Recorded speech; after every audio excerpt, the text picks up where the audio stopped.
So, hi, welcome so much, Steve. I'm so glad you are here. I am so glad I ran into you on the internet and saw your story. So, I'd love to hear from you. Just let's get started. Tell me about yourself. What's your name? Where are you from? And what was your challenge before? I'm currently living in the US. Prior to becoming carnivore, I was vegan for 3 years. About 3 years, I was vegan. So, um, as a vegan, um, I would still, there's a lot of things I would ignore. Like, I was dealing with restless leg syndrome, which is a neurological disorder. Um, Incontrollable movements with the legs at night. Some people experience it during the day. With me, it was at night. And I thought the vegan diet would really help that, but it actually worsened, actually. Doctors didn't know what was going on, if I had low iron, if I needed more magnesium intake. To this day, still no solution. So I said, okay, I need a change here. I need to change. I was getting bloated with all the plants, and later learning that there's toxins and plants, phytoestrogens, researching about that thing, and then I came across a guy named Michael Anthony, a black man who's carnivore, and he um, explained all of his symptoms, and he he pretty much told everyone about what he was going through and how the carnivore diet really healed him. And I said, okay, maybe I should try this. I should try this carnivore diet, meat only. I do miss meat. As a vegan, I said, okay, I do miss meat. I do want to go back to it. Let's give it a try. And then as soon as I did, I felt completely better. A lot of my inflammation was knocked down. I also was dealing with sciatica as well. That's what the doctor told me as well. When I was, I've been dealing with restless leg syndrome since I can remember, since I was little, and later on when I went to neurologists, they told me I had sciatica, inflammation, a lot of inflammation in the back. Mhm. So actually you're breaking up a little bit, so it was a little bit hard to hear that story. Well, I was going to ask you actually if you could explain what did you say, sciatica or sciatica or Sciatica. something else? So I don't Sciatica. know what sciatica is, if you could explain what that is. That attacks the nerves in the lower region, the back, the lower back region, and then it shoots up pain right into the legs.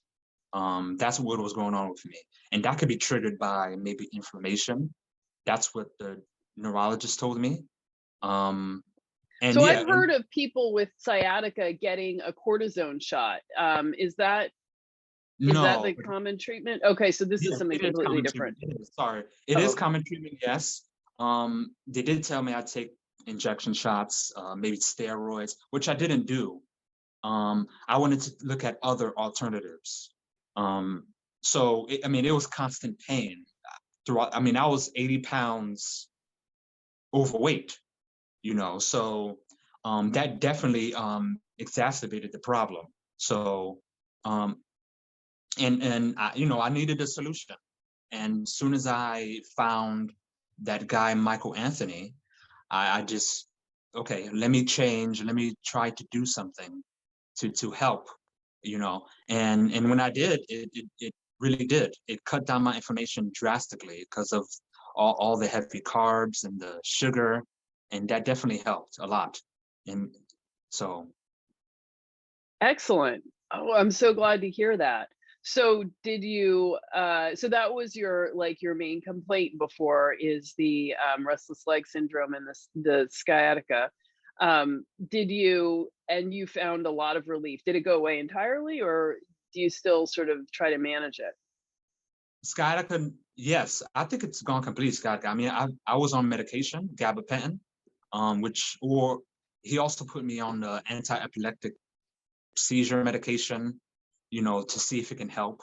Weird, right? But the restless leg, it's once in a blue moon. I'm not gonna lie Mhm. and say it's all gone, but it's once in the blue. I mean, before it was. terrible. It was every night, unbeknownst to me too. I wouldn't even know I would kick at night.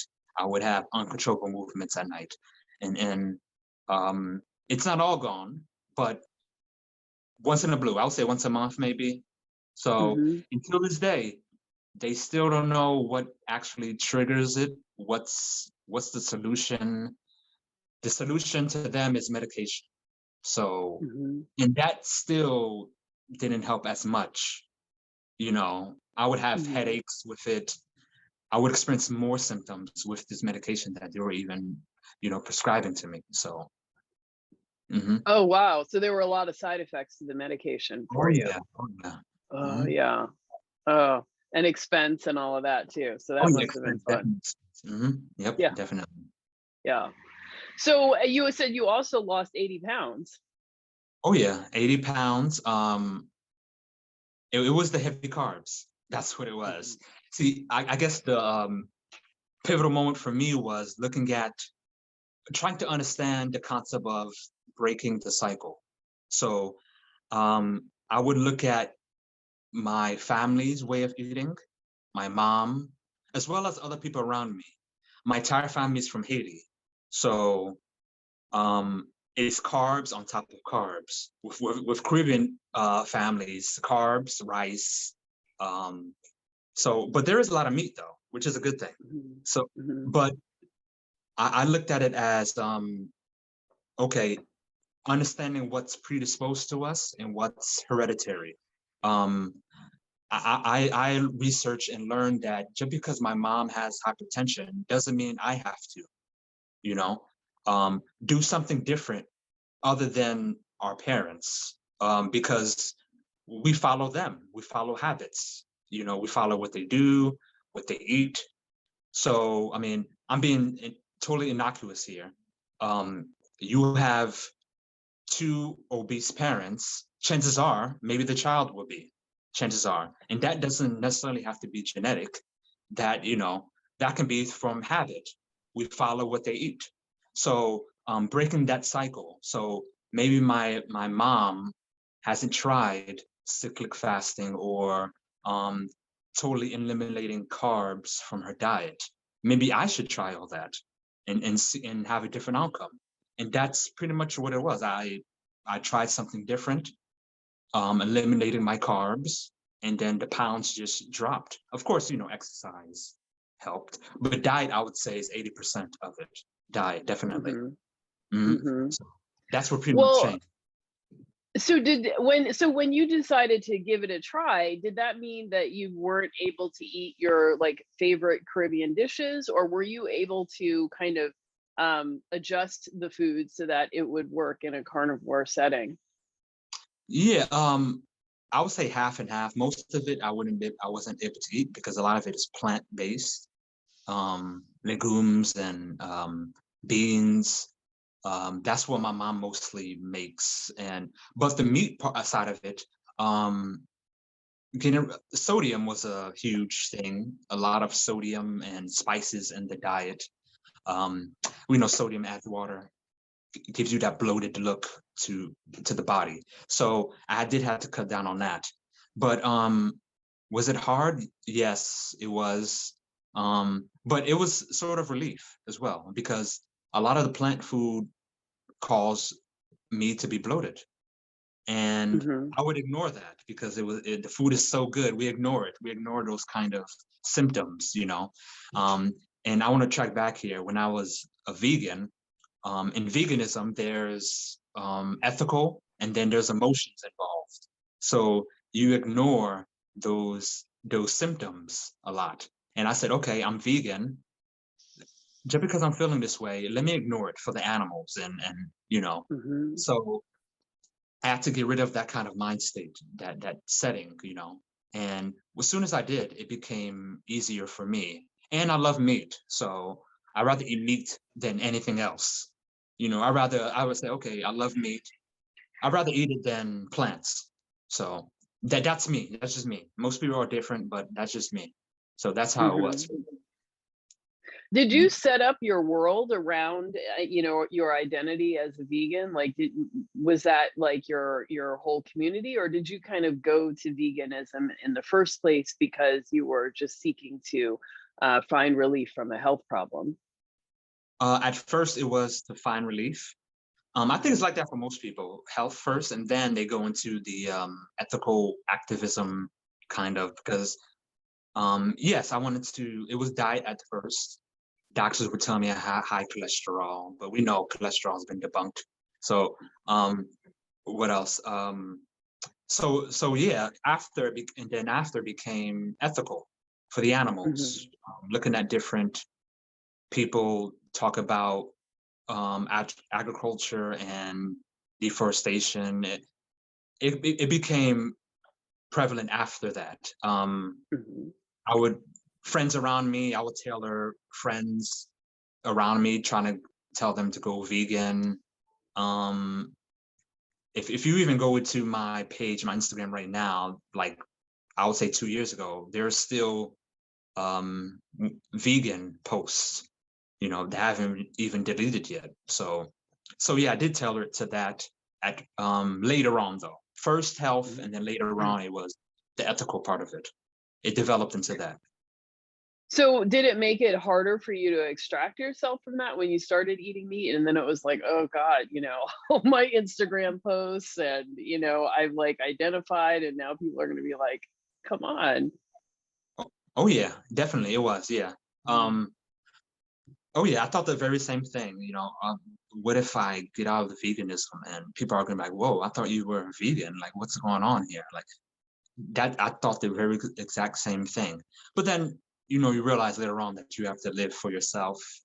It's your health, no one else's. We are all our own individual person. So I say I have to get rid of that mental blockage. Let me just think for myself and do for myself. That's what it was. So yeah, it wasn't like that at first, but then I got rid of it, of course.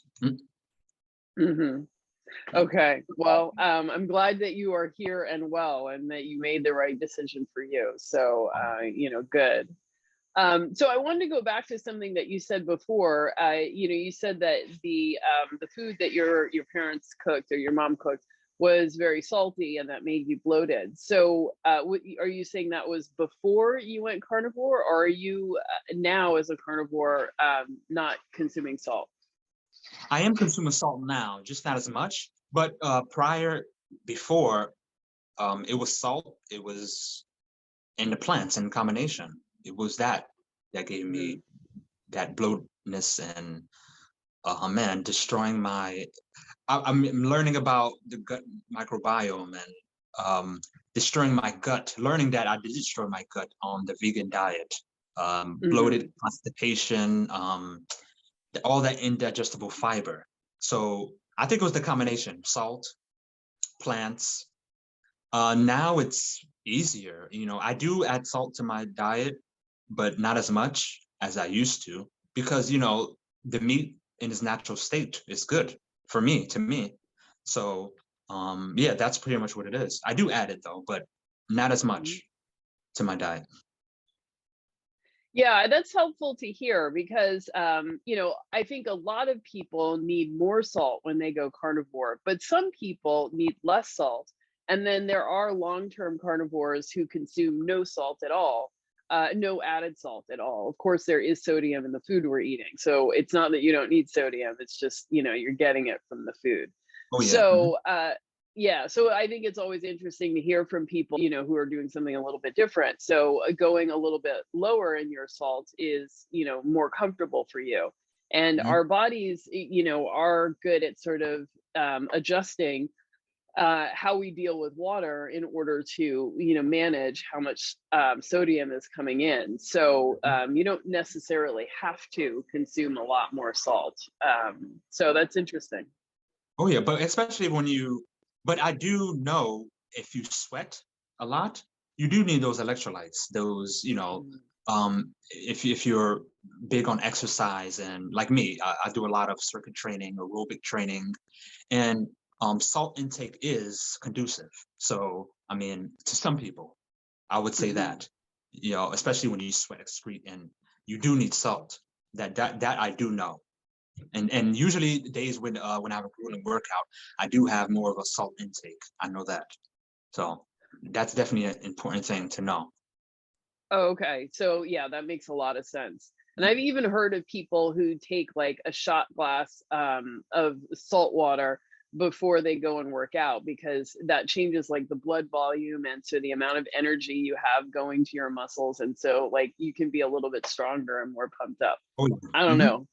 Yeah, Oh, yeah. I don't do these things, but I've heard that. Mhm. Okay. All right. Okay, so let's talk about like, what do you eat as a carnivore? What is your, how did you start, and where are you now? I would say after veganism, I slowly, a slow progress transition into like keto, because I wasn't completely, I didn't want to completely get rid of sweet potato. Sweet potato was my weakness. I love sweet potato. So I was keto for a little bit, and before I fully went carnivore, and then I started to transition into like more of the beef. My diet consists of mainly beef. I would say 85 to 15 cut beef, and eggs. I didn't introduce organ meats yet. I was more of the beef, fish, eggs, and chicken during my first year when I started. And then I slowly started to transition into, I was never really a cheese person though. Milk, till this day, I can't have too much cheese, no milk at all. I don't have milk at all right now. Does it make you sick, or do you just not like it? I'm in the bathroom right away. Oh, As soon as I have milk, or I could probably consume a little cheese, maybe some cheese, more of the harder cheese, but I just can't. My stomach just can't tolerate it for some reason. I don't know why. But I started to develop after a year and a half. I'm approaching 2 years now. So about maybe 6 months into it, my diet mainly consisted of beef, grass-fed beef. It wasn't at first because, grass-fed can be pricey. We all know that. I started to do that now. And you start to learn about, especially with the beef, what these animals are fed. A lot of them are fed grains and corn, and I learned that after some research. Same thing with the Michael Anthony guy. I learned that from him. But now I'm more grass-fed, eggs, pasture-raised eggs. I start to introduce organ meats into my diet. Liver. I've been eating liver for a very long time without even knowing it, because my family, my mom would make liver in a pot mixed in with beef and chicken. So liver to me became kind of natural eating. What else? Heart, beef heart, kidney, I'm consuming now. Do you make that yourself? Yep, I'm making Kidney myself. and Yep, I'm making how do myself. you do it? How do you make it? Butter, tallow, right on the pot. Yep, I make it all. Do you boil it, or, well, I mean, like, I don't know what to do with it. Me, I put it right on the pot. Fry it right on the pot. Right Okay. there.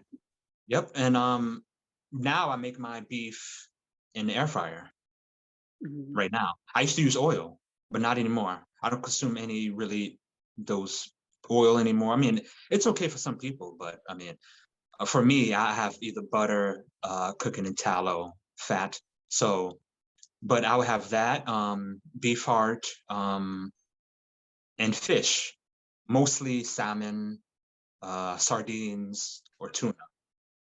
So that's what my diet consists of. Mainly beef, fish, eggs, and organ meats. Rarely any cheese and no milk right now at the moment. So that's what it consists. Excellent. Nice. That's like really ideal. So tell me, what are all the benefits that you feel like you have noticed? Mental clarity, my inflammation is way cut down. My workouts are even better now. Like, I would feel terrible next morning doing a workout after having a carb-filled meal, you know. So now I feel so much lighter, and it, like I said, my sciatica back pain is all gone, all gone. I feel just great. The mental aspect of it is even better. I remember things. There's no fogginess in my memory anymore. There was. What else? What else can I think of that became drastically better? I wore glasses. I was wearing glasses. Not anymore. I don't need it for some reason. I don't know if my health, my sight gotten better, or I don't know what it is.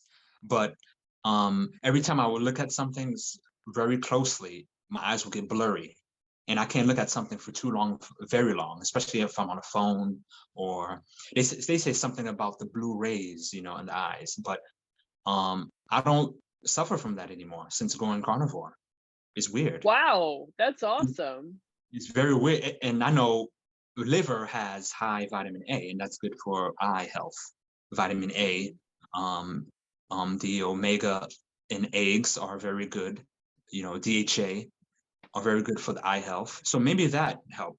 Maybe that contributed to my health a lot. But that's what I definitely see. My inflammation is knocked down, and eye health. That was the main thing. And the restless leg syndrome, and, you know, cutting down. Yep. So I do take magnesium citrate.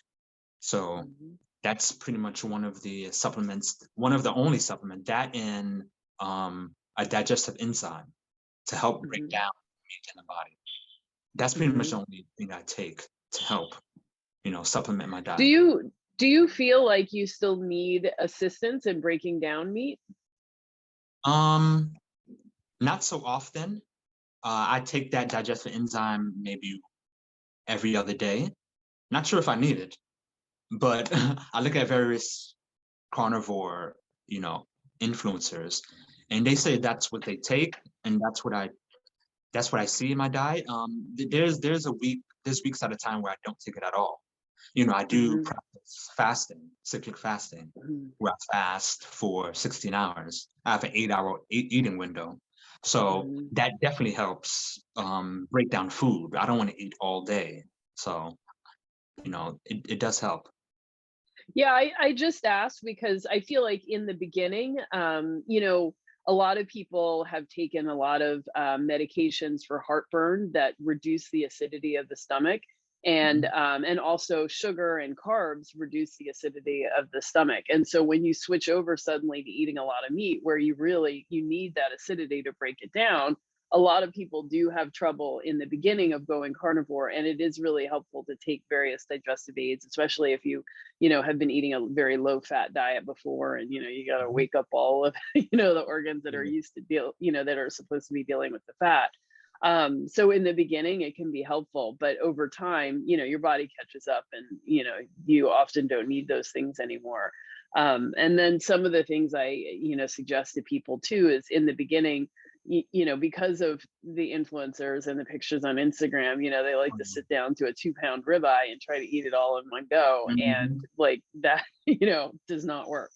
So sometimes it's also helpful, you know, if you're a beginner, for the beginners who are watching this, it can be helpful to just have smaller, more frequent meals. And then over time, you know, you can build up, and your stomach will be able to handle, you know, a fatty 2-pound meal.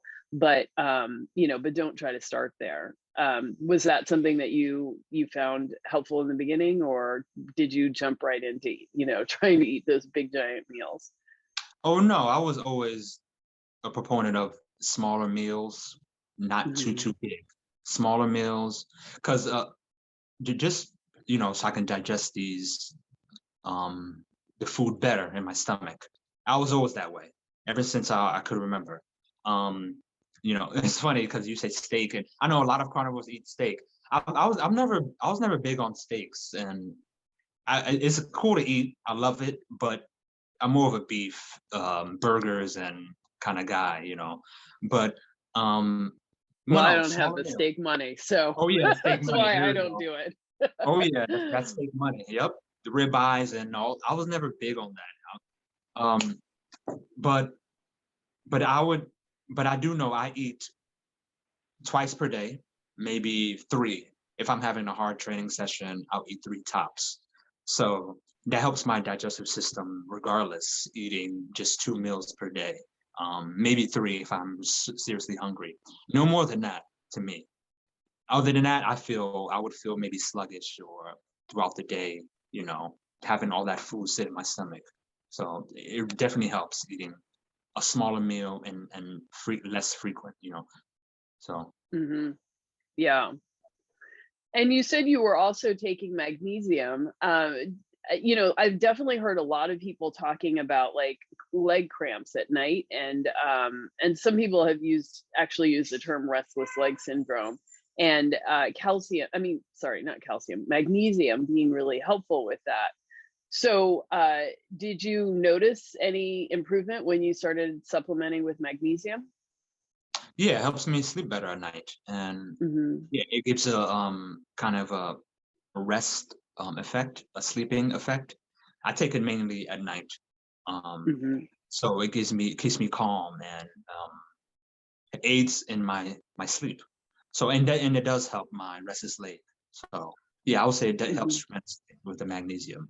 So citrate, it helps. Have you ever tried the spray? Because you can, of course, absorb magnesium through the skin, and some people, I get tired of taking a lot of pills. I really don't like to, so I've gotten the spray and like just sprayed that directly on, and that is absorbed that way as well. I don't know if you've ever tried that. I've never tried a spray. Only pills. Only pill. I should though. That's Yeah, new. I've never tried the spray. It's not very expensive. You can order on Amazon. There's a bottle I like that's $12, and I always tell people just get it. So if you wake up at 2 a.m. with leg cramps, it's better to just have it and be able to use it than not have spent that $12 and not have it in the cabinet. Oh really? Try that. Do you suffer from leg cramps? Do you suffer from leg cramps? Yeah. Well, so in the beginning of going carnivore, not so much on keto, but going carnivore, I did, because I think that carnivore is so anti-inflammatory that you lose a lot of the water that you're holding, like you said, and when that happens, your electrolytes adjust a lot.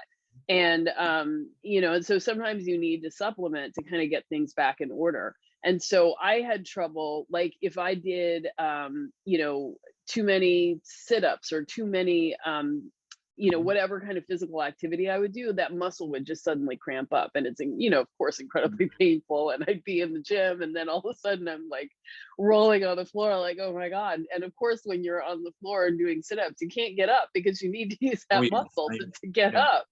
So and that actually led me to stop doing sit-ups, and which is not good. So yes, I saw a lot of people talking about magnesium to help with cramping, and so that was ultimately what I did. And like I said, I don't like to take pills, or the most I can minimize my mouth or oral consumption of these things, the better. So when I found the magnesium spray, I was like, yes. And so that was really helpful. And I also like to take Epsom salt baths and stuff like that. And magnesium is one of those things that can really upset the stomach. And so if you can absorb it through the skin, you're bypassing the whole digestive system, so you don't have to worry about it upsetting your stomach. So so that's that's something to try. I'll definitely Yeah, I'd love to hear from you whether that really like kind of knocks out finally the leg cramps and the restless leg syndrome, because most people are kind of depleted of magnesium simply because that's something that comes from the earth, and it kind of moves through the food cycle. So whether you're eating carbs or you're eating cow, if it's not in the ground for the cow to eat, it's not going to get into the meat. So in America, most people are actually deficient in magnesium, so it is helpful for just about everybody to supplement it. Oh yeah, and potassium. They say nearly half Americans are deficient in potassium as well. So yeah, Yeah. Mhm. And, it's surprising these electrolytes really have a big impact. I notice that when I start to get dehydrated, my heart starts racing. And that's, that's a potassium, that's a sign of low potassium. So, and other people, it depends on your own physiology. Other people may have more of the cramping, like what Mhm. you're describing. So other people may have more of the fatigue. So there may be different things that get off in your own system. I think the electrolytes is one of the things that people kind of struggle with most when they go carnivore. Trying to get all of that dialed in, but making sure that you starting with enough sodium is kind of the Mhm. right place, because your body's going to dump the others to keep them in line with how much sodium is in your system. Oh yeah. Mhm. Yeah. Exactly. So, but it sounds like, you've kind of got to a happy place. I would try that magnesium spray and see what happens, and let me know I definitely how will. that Right works. on Amazon. I'm on Amazon Hmm. anyway. I'm gonna Yeah. ride on Amazon. Put it in my cart. Yeah. Yeah. Awesome. Awesome. Um, okay. So I also wanted to know, so now like you've really sort of dialed in your diet, you are incorporating the organs, and you've sort of tried to elevate the quality of the meat that you're eating. Do you feel like you are still improving, or have you sort of hit the maximum improvement? I think I'm still improving. I Hmm. wouldn't say necessarily the diet portion, probably the physical. I'm still trying to improve that. I'm not where I want to be. Uh, I guess that's just me. That's probably just me. Um, Most people would say you've reached your potential. You look like you have, but I don't think I have yet.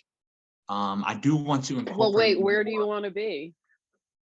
physique wise. I mean, I want to look like a sculpture, physique wise. You A do. Greek, I a saw your Greek god, pictures.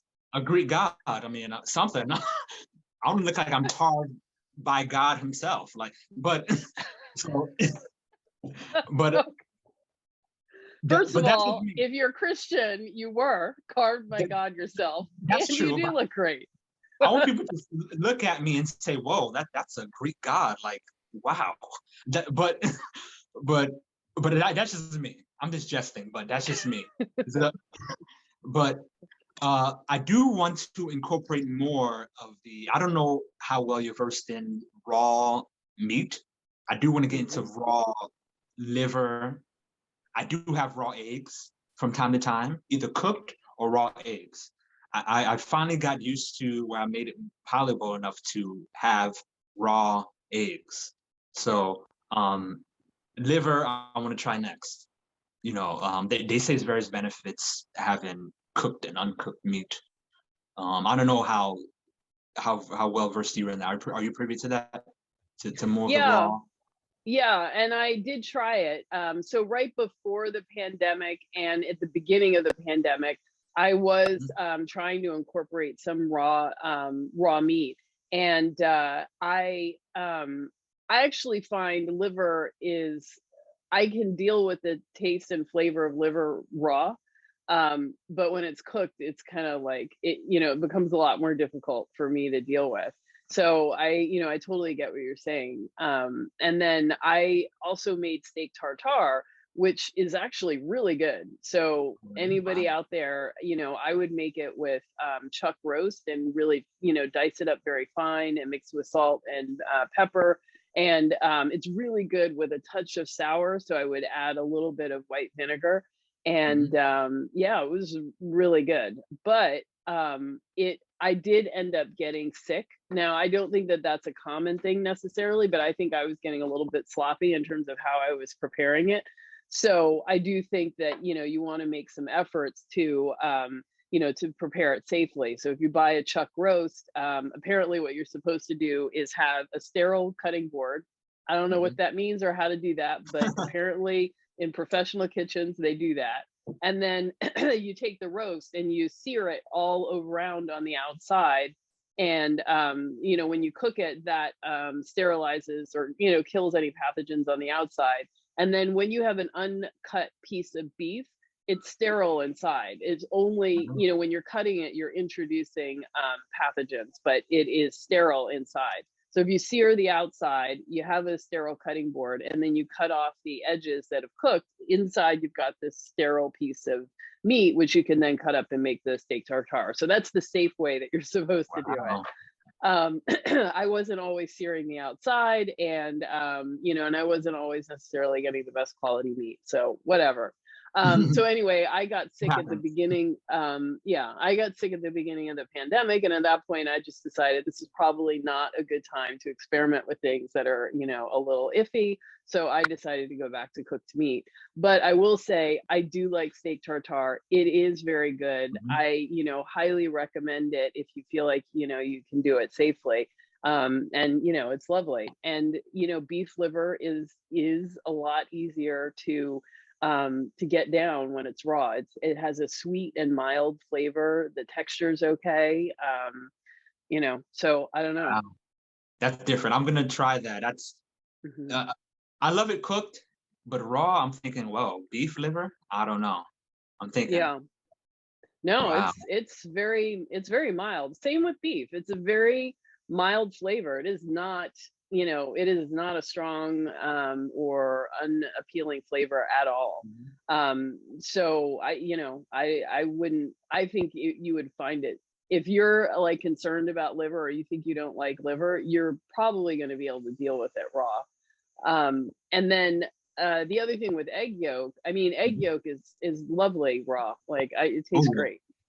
But if you are a person who drinks coffee and you want to get off of dairy, you can use an immersion blender and blend an egg yolk. I just use the yolk. Some people use the white too, into hot coffee. And I guess it's kind of cooked, you know, because the coffee's hot. But you know, it's kind of eating, you know, a raw egg yolk anyway. Oh, egg yolk. Yeah. Even when I'm eating eggs, I do it extremely soft, to the point where it's kind of runny. So I've always eaten it that way. So I never found it too difficult. That's why it was an easy transition to me to go to raw eggs, to actually drink raw eggs. You know, it's like milk to me. It's like drinking milk to me. So it's really good. Yeah. So, okay. So you're going to start experimenting with raw. Excellent. Excellent. Yeah. I don't think I would be a person that like eats exclusively raw. And I know that there are some carnivores out there who do that. But yeah, you know, some raw meat is, it's, you know, it tastes good. You know, I like meat is good in all its formats as far as I'm concerned. So yeah. It's natural state. It's good. Yeah. So, the other question I had was about your blood markers. I mean, was that ever a concern for you? Did you have, you know, high blood glucose, high blood pressure? Did your doctors ever talk to you about, you know, any of your blood markers? I haven't checked it since going carnivore. I'm going to tell the truth. But prior to that, hypertension I've had, and high cholesterol. And that's one of the reasons why I even went vegan, to lower those markers, you know, to decrease my my levels, HDL levels, and he told me to do it as well, exercise and stay away from meat. That's the thing with doctors. Meat is always the problem. Is the main component to bad diets. They figure, right? I've always said, when you go to the doctor and you go there with a problem and they see that there's a problem, the one thing they immediately point to is meat. But what they don't ask you, what are you eating along with your meat? Are you eating sugars? What are your carbs? Are you eating mashed potatoes, mac and cheese? They immediately go to meat. That's the issue I have with a lot of physicians, and I've researched a lot on high cholesterol levels, and a lot of that doesn't really matter, you know, especially if you're on you have elevated levels regardless if you're on a carnivore diet. So, that's the point I had to get past, because I was always afraid. My family will always tell me high cholesterol is high cholesterol. You can't have a lot of eggs, and you can't have, or else you'll have a heart attack. It's so many things. It's crazy. That's what scared me. So my blood markers were, that's pretty much what I had to focus on before, but I have not gone since, and I do need to check it now as a carnivore. I wanted to wait it a bit and see, get into it, get my body adjusted into it before I even check. So that's the reason for that. Yeah, I would love to hear, so definitely report back on how you do and, what your doctors say. And for everybody who is watching, so cholesterol is one of those issues, we have heard, we've heard the word so much from, from media, from, our doctors and people in authority without really a lot of explanation of what it means and why it is considered, something to be concerned about, and what are some of the alternative theories about, what, high cholesterol means and its relationship to a heart disease. So I'm going to link to the video here where I interviewed the carnivore cardiologist. His name is Dr. Philip Ovadia, and he also just published a book, Stay Off My Operating Table. He's I think a cardiac surgeon. And he really laid out the information about cholesterol and why it's not the thing to be concerned about, but it's really high blood glucose, insulin resistance, and diabetes that really kind of marches you on this road to heart disease. So I encourage you to check out that video. And I also have a playlist, which I will link to up here, of doctors talking about carnivore that I've interviewed who talk about carnivore and how it can be helpful. And if you also need more information about cholesterol overall as it relates to a ketogenic diet, which a carnivore diet is, I would also suggest checking out Dave Feldman has a site called the Cholesterol Code, and he really has done a tremendous amount of research about cholesterol, and you can do your research there. So I, after doing my own research, I feel confident that having a high LDL is not necessarily a bad thing, and it doesn't instantly mean that you're going to have a heart attack if some of your other blood markers are in line. So if your triglycerides are low, your HDL is high, your weight is normal, you're not insulin resistant, then you are, in better shape in terms of preventing heart disease. But you have to do your own research and feel confident about your choice. So I suggest that you check out those resources to everybody who's watching. All right, thanks. Thanks, Steve, for letting me interrupt in your story there. No problem. Cool. Yeah. So you got to get back to the doctor and let us know how things turn out. Definitely. I really want to see. I want to see the look on their face and see if they tell me, "Oh, your cholesterol is too high." I just want to see, and I just want to know. Yeah, I'll definitely report back and let you know. That'd be cool. Okay, awesome. So, what do your friends and family say now, or do they think that this is a viable way to eat, or they still think you're crazy? Do they, try to get you off of it? Oh man, my mom was getting ready to buy me a straitjacket to go into the insane asylum when she found out I cut out all plant, all those other things. She said, "Oh, you're gonna get too small." And we have I heard something. Am I okay? Yeah, go ahead. I know I just muted myself. There's okay. All right. When I first told my mom about I was having all meat diet and cutting out all plants, she said, "Whoa, how are you going to eat my food? How are you going to eat all this Haitian food? And you're going to lose out on your heritage." And she tried to go into all of that, your culture. And I said, "Well, I could still have all that, just meat, just let me have the meat portion of it, Oh yeah, a lot." But my friends, they actually heard me out, was willing to hear me out in the carnival. They said, "Wow, that's amazing. I mean, I love meat too, but I'm not sure if I can get rid of all plants, You need fiber, I got the whole fiber thing. What about fiber? How are you going to go to the bathroom? How are you going to have bowel movements? You're going to be constipated. All these things they were telling me of what's going to go on. They said, wow, all that meat is going to rot in your stomach. And what if something drastic happens? I said, no, it's not. I'm using the bathroom regularly. We truly don't need fiber. Fiber is indigestible anyway, right? To humans, but a lot of people don't know that. So that's basically what it was. My friend actually heard me out and was willing to listen. My mom is still on the fence about it. She doesn't agree at all with it because she still believes you need plants in your diet. And, but that's old school way of thinking. She's old school. She's a Haitian mom, still stuck in that mindset, that you need all things, That's basically what it was, what it is now, so. But once you go to the doctor and she can see that your blood pressure is not high anymore, do you think that will be convincing to her, or is she just not ever going to listen? Nope. Until she physically sees I put plants in my mouth, that's when she'll be satisfied. She's even saying I get it. She even says I'm too small. When I was 80 pounds overweight, she was fine. She said, wow, you look great. But now she's like, oh, you're too small, you're too skinny. No, I can't. You need more food in your diet, please. That's what she says. So she even tried to cook me meals, and I said, I can't. I'm carnivore. I can't have plants.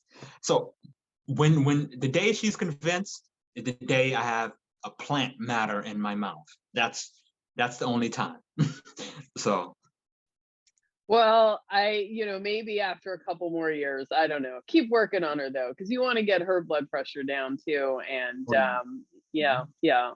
So do you think, is there the one point that she makes that I do think is interesting, like, how do you preserve the culture? How do you, have some of the traditional things that you like? Like, are there any spices that you can incorporate that are common in Haitian cooking that make you feel like, you're having like, stewed beef? There's a restaurant around the corner from me. What it was, oxtails was a thing, I think, in some of the dishes. Like, what can you do?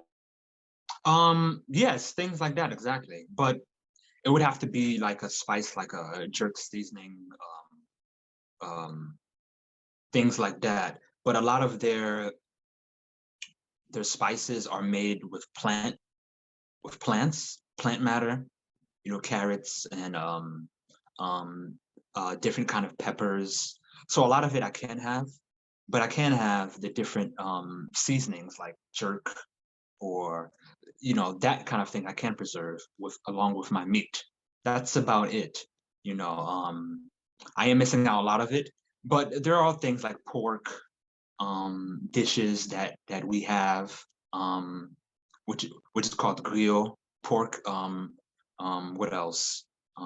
You mentioned oxtails. That's very prevalent in a lot of Caribbean cultures. We can have that as well. But other than that, that's it. I would say it's 50-50. A lot of it I cannot have. A lot of it is plant-based, and rice, beans, I can't have. So I am missing out on a lot, but it's for me. It's for my health. It's for me. So that's what I really have to think about. It's for my well-being. Yeah. So do you use spices on your meat or herbs or anything, or do you strictly just do salt? I do salt, and I do have jerk seasoning sometimes. I do sprinkle a little jerk seasoning. Of course I look at the ingredients, see what's in there. That's about it. Salt, jerk seasoning.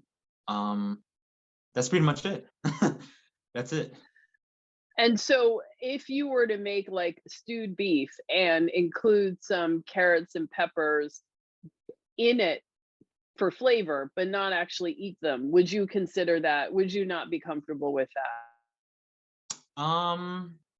No, I haven't eaten stewed beef though. I don't really eat stewed beef. I'm not really a stew kind of person. Never was really. My mom would always do that, but I would just take out the chunks of it, like the beef, and separated, like you said. But now, no, I don't do any of that really. I just cook my meat just like that, individually, and add the salt whenever I can, but never mixed in with carrots or other vegetables that I have to take out. No.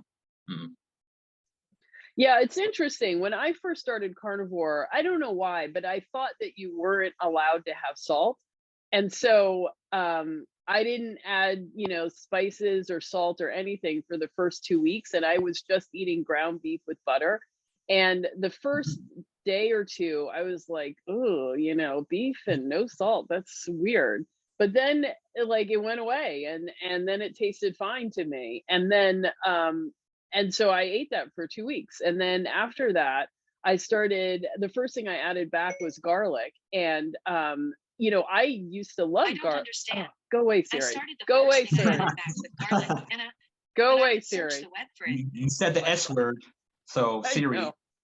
Go away.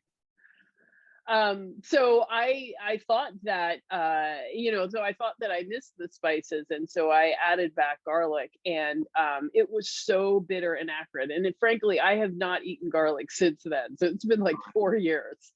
And, wow. And after that, spices kind of lost their lure for me, and I don't really like them. So every now and then I will add like a Jamaican curry spice to make Jamaican curry oxtails.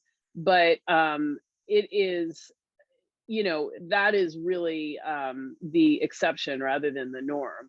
And there are some spices that I just can't stomach anymore. So, I totally get what you're saying. But the thing is, on carnivore, your palate gets to be so just so sharp that you really can taste everything. And so you really don't need a lot of stuff to make make the meat taste good. If you start out with quality meat, you're good. Oh yeah, that's right. And then that's something a lot of beginners do. I've noticed, especially I've seen Black carnivores. I mean, we love our spices and everything, jerk, and a lot of people can't get away from that. And I mean, that's okay in the beginning, of course. That's okay. I mean, it isn't. You don't have to be too strict. I mean, you can keep a lot of those seasons if your stomach can take it. I mean, if it digests well, and it's fine. If salt and jerk seasoning, curry. I mean, I think that's fine, to be honest with you. I mean, if your stomach can take it, have it. Because we don't want our lives to be too strict. Something that's drastic as changing our way of eating. And a lot of people. And changing that can really discombobulate someone's mind. And I think that's, you don't have to be too strict. You can keep that in your diet. That's what I feel. So. Okay, awesome. I just wanted to get at that. So yeah, you can do some of these things, but if you don't want to, that's totally fine too. Mm-hmm. So I'd love to hear, I know we've been going on some time and I don't want to hold you up too much longer, especially since we started late, but tell me, I'd love to hear about your fasting, like how you did it in the beginning and how you do it now. And then I'd love to hear about your workouts. So let's start with fasting. Sure. What's strange? I've been fasting since 7th grade without even knowing it's fasting. I didn't even know the term fasting at the time. I was 13 years old. I was wrestling. I started wrestling when I was 13 years old. I would always skip breakfast. I was never a breakfast person, never eating breakfast. Or I would say 12, which is lunch at school, then wrestling practice at 3, and then I'll have my last meal at 6. That's how it always was for years, all through high school. And as a vegan, same thing. But I would stop and then go, because as a vegan, I mean, I'm gonna say it, empty calories. I would starve on a vegan diet. So I would keep eating. Every hour on the hour, I would eat as a vegan. I would try to fast, but no, I can't today. I can't. And then when I went keto for a little bit, and that's when I started to really transition into more of fasting, as I did when I was 13. I started with the 8-16-8, fasting for 16 hours, eating window 8 hours. And that's what I do right now to this day. I would have an 8-hour eating window, eat 2 times. Let's say I eat at 11 a.m. My last meal will be at 7. Oh, before 7, just before 7. 11, just before 7. If I eat at 10, it will be 6. So depending on the time of day, I would have a 8-hour eating window, and fast for those 16 hours. That's pretty much how it is right now to this day. And I love it. It's good for my digestion, my digestive system. I break down food very well doing that. I just don't want to feel sluggish throughout the day. That's why I do it right now to this day. So wait, when you were vegan, were you still keeping to that 16-8 schedule and it was just a struggle, or were you just, still not hungry before noon as a vegan? I would try to keep that kind of system, but a lot of days I would go off track. I would go past that 8-hour eating window because of that hunger feeling, that hormone, that ghrelin, that feeling of hunger. And a lot of the vegan products, the foods aren't calorically dense, so I wouldn't feel full. I would have to keep eating and eating just to feel that, satiated feeling. So some days I wouldn't fast at all. Some weeks I wouldn't fast at all, but I would try, but I couldn't. So I was vegan for 3 years. So I couldn't, especially not now, not until now. Now, definitely, I'm definitely following that system. Yeah, that was one of the things that I loved when I first went carnivore, is that feeling of being totally and completely and fully stuffed, but my stomach doesn't stretch out at all. And I've got to say now, like, I hate the feeling of my stomach being stretched out. So I love, like, not feeling like I've got a huge amount of stuff in my stomach. So that's a nice thing about calorically dense food. Oh yeah, definitely. That's really nice. Yeah, same thing with me. Same thing now. I have that, especially when you have carbs, that feeling that brings you down, that you're bogged down. Now when I eat meat and I do feel that satiated feeling, I'm not bloated.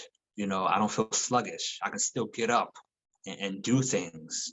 I'm not like clinched to the couch like I used to be, having those carb-filled meals. So it's definitely a better feeling right now. Now, tell me about your workouts. Oh, my workouts. Okay, my workouts. When I first started, I was always kind of a workout junkie. For some reason, I did lose track when I was vegan. That's why I was overweight as a vegan, which is crazy. I tipped the scale at 225 as a vegan. So, and that's because as a vegan, you don't necessarily have to have good vegan food. You can have vegan junk food as well. As long as it's vegan, you can have anything you want. That's what a lot of people do. And I would have Oreos, which is vegan, Pop-Tarts without the frosting, which is vegan, a lot of rice, beans, vegan pizzas. I said to myself, as long as it's vegan, it's cool for me. It's good. It should be good for me. I'm doing it for the animals. It must be good. Then that's what I was thinking. That was my mindset back then. So I didn't do too much working out, but now I started to do more cardio style workouts, not necessarily running, but HIIT training. You've heard of CrossFit, and that's more of the cardio circuit kind of training, and that's what my workouts are tailored towards. I think if you get the heart pumping, that stimulates muscle growth, that increases your caloric expenditure. You lose more weight, you burn more body fat that way. Continuous training, minimal rest. That's what I believe in the shortest amount of time. That's what I do. Circuit training, cardio style training, aerobic training is what I do. That's basically what my workouts are tailored towards. You know, I still till this day don't go to the gym. I haven't gone in about 3 years. All home workouts. That's basically what I do. And I don't spend my time running on a treadmill, running on an exercise bike. You know, you can get all that in with cardio style training, you know, through diet. Do you have weights? Do you have weights at home, or do you do like you know, sit-ups, push-ups, and like pull-ups, that sort of thing? Yep, no weights. Yep, basic training, push-ups, no sit-ups, because sit-ups that could act as a secondary with cardio style training. You know, that's the misconception people think. They think you just need to do thousands of sit-ups to get abs. No, cardio can get you abs. Your diet gets you an abdominal structure, because I mean, we all have abs, all of us, every single one of us. Now it's that fat layer that we have to get rid of to make it visible.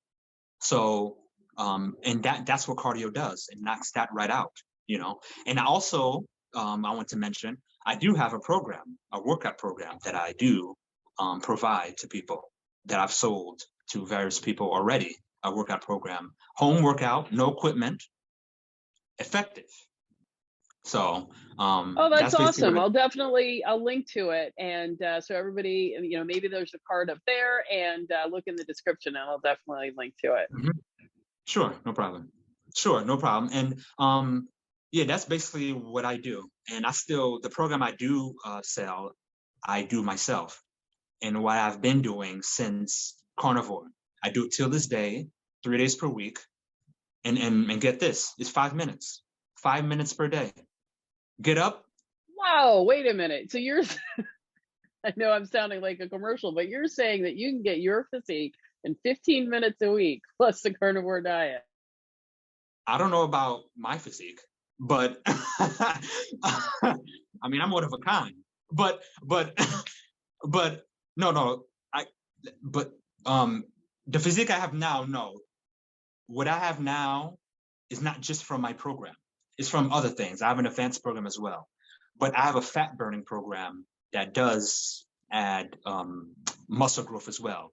That is what helped me drop my 80 pounds, the program I'm doing right now, which is a cardio style type of training. So everyone is different. All of us have different body types. So you will look different. So I can't say, oh, you will look like me. No. I don't want to sound like one of those fitness gurus who selling you, yeah. Giving you a promise. No, not like that. But I can tell you, it is cardio, and you will burn fat and lose weight. That's what I will tell you. And that's what worked for me. And this is something you can add with your regular regime, your regular workout regime. This is something where you see people at the gym, they run in a treadmill first before they start their main workout. That's what this is. That's what it is. A beginner's workout, something that can get you started, and then you're doing your advanced workout. That's what it is. Yep. 5 minutes. And that's pretty much all you need. A lot of people don't understand that. It takes within 5 to 30 minutes to stimulate growth. All you need is to break down the muscle, tear the muscle, you rest, and then it repairs. That's basically what it is. And that can take within 5 minutes, 5 to 10 minutes, 30 minutes. That doesn't have to take an hour. You don't have to spend an hour training. That's what people don't realize. And I've had success stories already. People who telling me that this is a game changer. So I don't want to. Well, I definitely, no, it's okay. I love to see us succeed. So toot your own horn, and definitely share the link with me, because I'll definitely give it a try. I'm not, a super fitness oriented person, but it is, I need to be. So I definitely will give it a try. That's the thing. It's for the casuals. It's for the people that don't want to spend too much time working out. I know the feeling. Back then I didn't like working out. I didn't like just getting up and say, oh my God, I have to work out today.